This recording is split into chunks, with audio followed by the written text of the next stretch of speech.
ไปดีพี่น้องทักทายสบายดีทุกคนจ้าพี่น้องทางฝั่งไทยฝั่งลาวเด้อพี่น้องFCทางต่างประเทศมื้อนี้เช้าสุนีพาพี่น้องมาเที่ยวงานแข่งเรืออีกแล้วพี่น้องงานแข่งเรือทางพี่น้องทางฝั่งไทยเพิ่นได้มื้อนี้ได้ป้ามัดเข่ามาพี่น้องคุณพ่อคุณแม่มัดเข่าถาแล้วก็จ้างเอา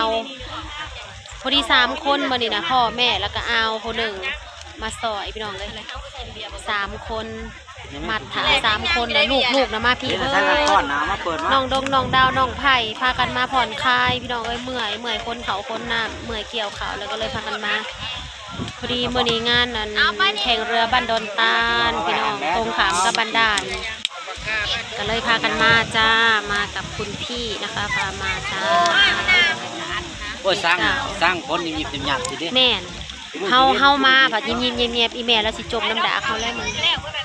เลี้ยวได้แล้วมาได้กู้เลี้ยวแล้วก็ทีมงานย้ายน้ำมันค่ะ3 คนเฮ้ยผู้เฒ่ามาเที่ยนี่นะจ้างไม่ใหญ่สวยมาพี่เบิดจังหวัดโอ้ยไม่ใหญ่น้อยก็มาพี่น้องไม่ใหญ่น้อยไม่ใหญ่ไรจ้างเอาสวยมัดช่อยไปเกี่ยวทางไซกับคือไข่ใหญ่ไม่ใหญ่แก้ววัดกินทอดมันเป็นอะไรมันน้อยมันบ่สูงมันนั่นคือกันก็มันลมมันหยามันลมแล้วเนาะทุกคนมาทาบรรยากาศแบบลมแห้งพี่น้องเลยทั้งลมทั้งเมฆลายฝนกับปล่อยตกปล่อยน้อยแนวฝนก็ได้เงียบมาเงียบเฮากะเลาะสื่อเครื่องสื่อคลองสื่อโน่นนี่นั่นพี่น้องเลยกะหลายอย่างสื่อละเมื่อยกินแล้วก็กินแล้วก็พากันมาเสริมสวยสบายรถจักรเนาะไปนั่นได้สักเดี๋ยวรถจักรไปกวนหายหน่อยไปกวนหายได้ใช่แต่รถเราจะรถจักรมาปะจักรสบายออกไปกับเราหรือไปคนเดียวแล้วนะไปกระเถาไล่เองไปเลยไปซอยลูกซอยร้านเราก็ได้ใส่ไปทางไหนไปเครื่องอันนั้นพี่น้องคนพากมาคนนั้นเมียไม่ไหม้นะบ่เฮ้ยอุ้ยสะบัดหล่อจ้ะเฮ้ยโอ้ยสมัครคือเถอะเด้โก้มันยังแล้วนะพี่เสื้อผ้าเปล่าหน้าเบียร์หน่อยเอามาส่งแล้วเลยตู่จะเป็นคนพอนะพี่น้องคือจังหวะมากอะไรนะบ่เฮ้ยฝากออนไลน์นะบ่แล้วมาลงเงินหน่อยกระจงที่อยู่แล้วก็มาลงเงินหน่อยแล้วก็มาฝากต่อเฮาก็กินเหล้ากินเบียร์แล้วเฮาก็หูจักควมได้พี่น้องเลยเก็บกล่องเก็บแก่งมันเมื่อบ้านเฮานำบ่ได้ถิ่มตัวทีบดอกพระเจ้าก็คือสิบ่หายเฮาบ่ได้ถิ่มขยะกินอะไรก็กินให้มันหมดนะกินจนของน้ำอยู่ใส่ปากกล้วยแล้วนั่นมีป่าจ้ะป้าสับป้าส่วนโตเฮ้ยส่วนโตเอาแบบได้ไปบ่ไปนำกันไปพร้อมกันปากกล้วยหรือปากป่ายังไปนั่นไหมไปนะกูสิเห็นไปนักการเอากลับไปอันนี้คุณหลานไปแบบมาลูกบอกแล้วแหละมาเดินเราปะเดินเราเบิ้ลเรียบร้อยเฮ้ยมาเป็นหน้าส่วนโตพี่น้องไปมา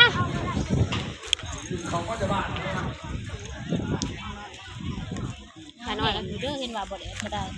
อยู่นี่นะแฮมแต่ว่าคอแต่อยู่บ้านนะคันแฮมซ้ำนี่ก็โอเคแล้วให้คะแนนผลจะตกนะจะหน่อย15เลาะเบิ่งเสื้อผ้าเครื่องคล้องพี่น้องเอ้ยคล้องไส้โอ้ยไปผ้าโคจิ้ว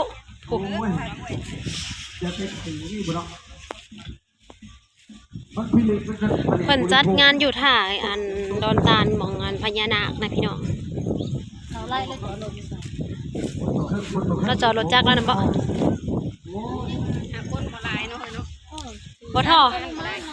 สนุมันอะไรแฮง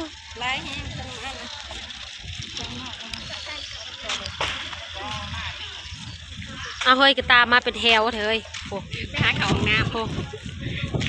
ก็เลยจะพาไปเลาะไปหอดพูนของเจ้ากระเฮ็ดตามบนทางฮะไปย่างพี่น้องเลยย่างเลาะ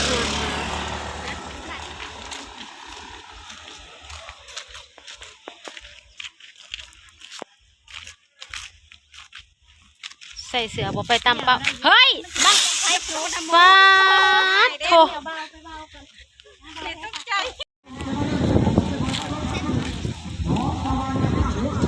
พิ่นก็จะตั้งใส่ว่ามีสร้างมาอีกเด้พี่น้องโอ้ยไปเบิ่งเฮือไปเบิ่งเฮือไปอดตายสิเขาไปเบิ่งเฮือก่อนจ้าพี่น้องเพิ่นก็จะจัดงานอยู่ท่าดอนตาลเลยพี่น้องท่าดอนตาลก็จะหม่องพญานาคเลย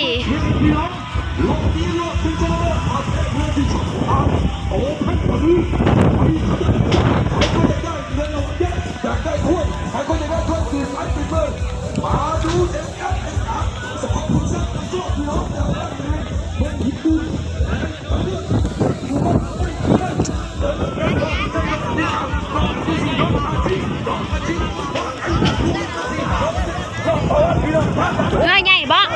เฮือน้อยรอบซิงจะได้เลิศเฮือน้อย ล้มมาอีกเลย เฮือออกมาได้ล้ม เฮือออกมาได้ล้มบาดนั่นพี่น้องเอ้ยเฮือน่ะมีแต่หลมเฮือมีแต่หลมได้จ้ะพี่น้องเฮือน้อยเวลาพายแล้วมันล้ม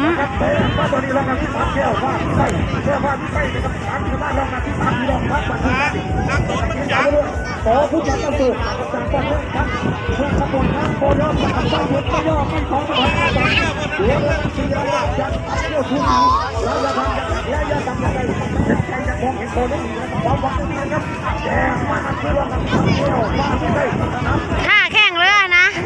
ถ้าเบิ่งนะคักกะลี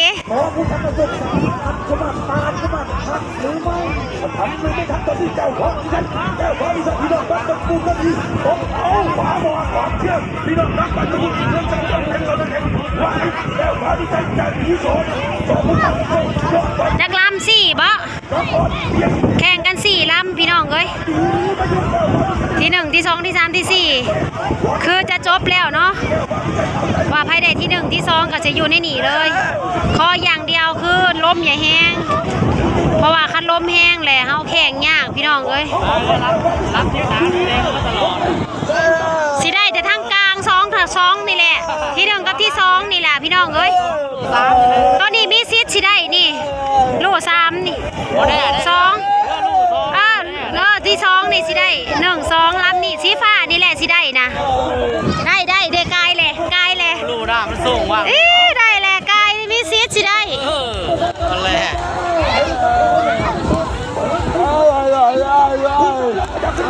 ได้แต่แท้ได้เจ้าอีกบาทเดียวก็ได้เลย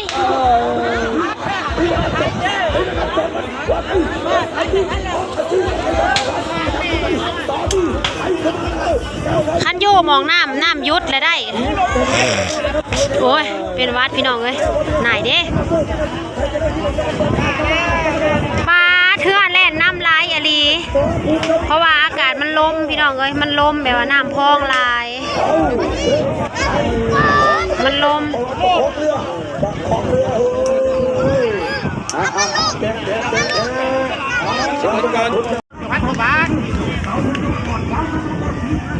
เรือใหญ่บัดนี้นะ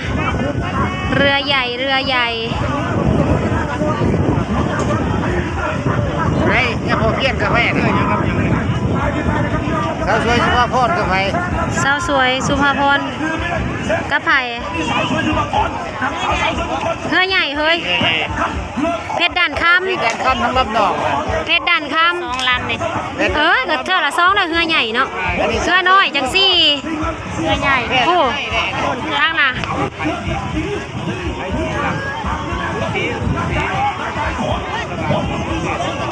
แค่ลำไหน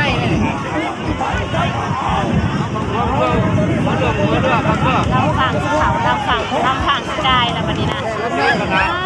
ที่พอดีมันเนี่ยเสียนี่นะเรื่องนี่แบบนี้นะแม่นคากะลีอันนี้นะหัวมันแบบว่าหวานมันขนาดเลยค่ะเสียก็ได้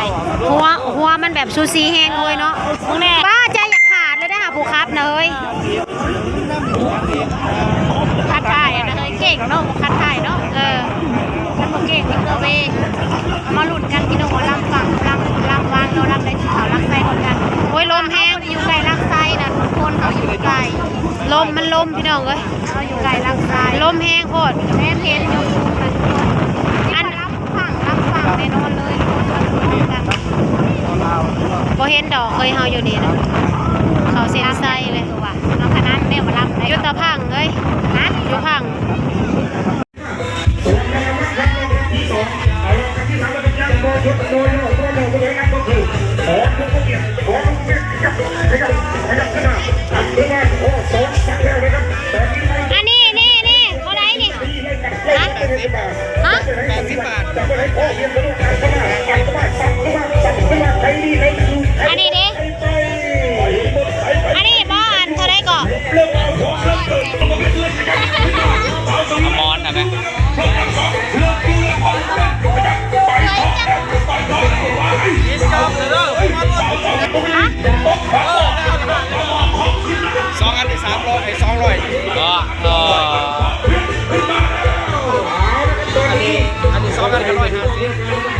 อ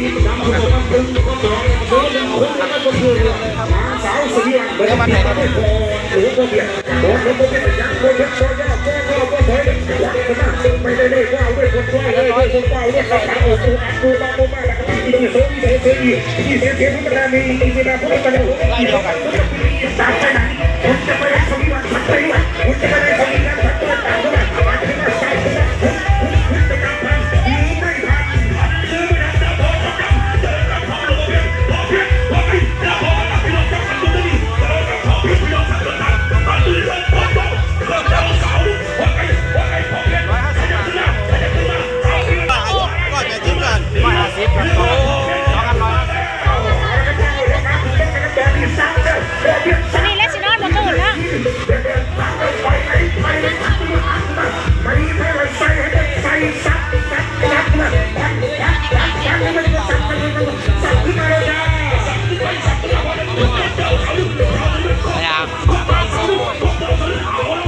ผู้บอลผู้ก็พะโฮม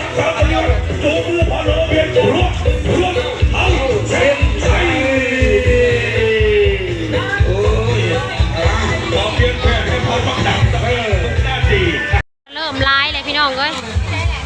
มีแต่บ้านเฮา เบบี้ทีนี้เมื่อไหร่มะนาว อยากได้เกิบกับบ่ได้บ้านเอาไปเอามามีแต่คนบ้านเฮาตัวนี้ปานนั้นว่าหมู่บ่มาวันนี้พวกผู้บ่าวใหญ่ป๊อดมาเบิด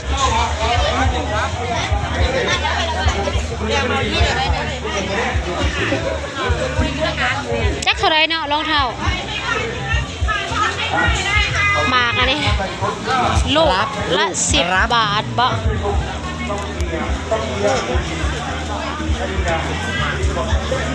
ไก่ทอดด้วยค่ะชิ้นละ10 บาทค่ะ ไปนะแม่น้ำนะแม่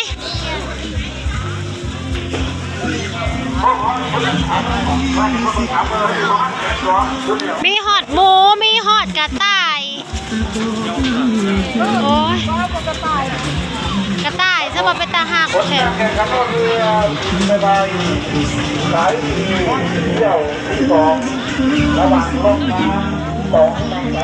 ไอเทพขึ้นมา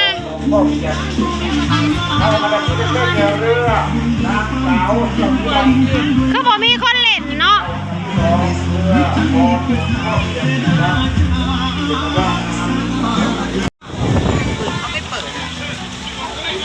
ชื่อโตนกโตโนเอ้างอแงแล้วงอแงมาบดบาทดิโอ้ยมา2 คนมานี่แหละผัวบ่ได้มาเอาเราบ่ได้มาเราไปใส่แล้วมาได้เจ้ามานอนอยู่กับลูกเคนถ่าข่อยพี่บ้าบ่มาโอ้ยางก็ลูก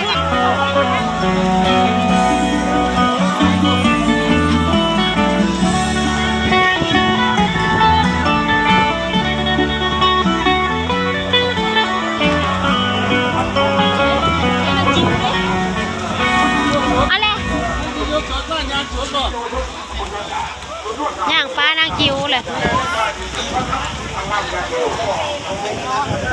ใส่เลยตัวโน้ค่ะย่างมากตัวเอง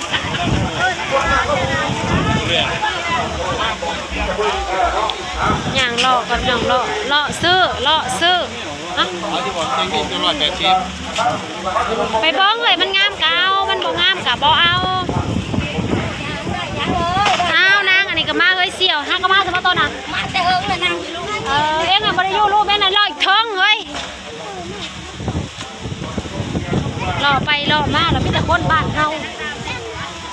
กระโพดให้เอาอยู่บ่ผมนะเอาเนื้อจะสิไปเลือกเอาเป็นบ้านจะกินอะไรก็ซื้อยืมนมซื้อ400เห็นหันแบบนี้เร็วเห็นบอกสีชมพูตัวแรกมาตักมาคอยสินั่งดอกปลากระเพราหัวควันไปหาทานลูกชิ้นทานได้กันแพงบ่เป็นตะกินบ่เอา เริ่มบ่ได้บ่ย่างได้ซื้อไว้อยู่ในตู้อยู่เกิดผับบ่ได้อันนะได้อั่วอันละ20 บาทอั่วก็ได้ตัวนี้มีน้ำจิ้ม เอาก็มีคู่อันแล้วแต่ได้ซื้อไปนำบ่แล้วก็เจ้าก็จับให้เฮาถ่ายังบัดนี้สิเมื่อพี่น้องเอ้ยบัดนี้กำลังจะกลับแล้ว ลงมาห่มแล้วห่มในที่น้ำเฮาบ่คือหมู่เนาะ สะออนบ้านเมืองได้ผ้าห่มเต็งบ่ได้ผ้าห่ม อยู่นำ หมู่พัดได้ เฮาไปถ่ายของเฮามันเป็นจังร้องกันเฮาที่ทะเลเฮาก็ต้องมาปุ่ม เพื่อสิเข้ามาได้เพื่อสิออกได้พี่น้องเอ้ย อยากนอนบ่ เร็วๆพวมอันมันบ่มีลมนี่ลมก็มาเป็นช่วงได้ลมนะบ่มีดอกคืมพ้นนะคืมลมนี่แหละบ่ตกดอกพ้นนะมีแต่เมื่อนี้ก็ มีสุสี เอ้ามันบ่คู่กันให้บักโน ปีนเฮ้ย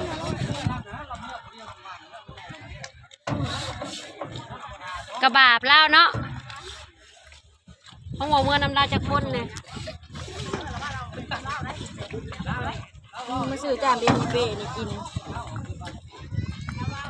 มาซื้อจามเอ็นเป้นี่กินดีกว่า อยู่ใส่ เบิ่งเขาสิสั่งไว้ ไปพี่น้องเมื่อก่อนเด้อ คนเฮาพันลายชีวิต จ้า เย็กเก็นดอกแก้วจิมาถามบ่ไปนำได้เฮา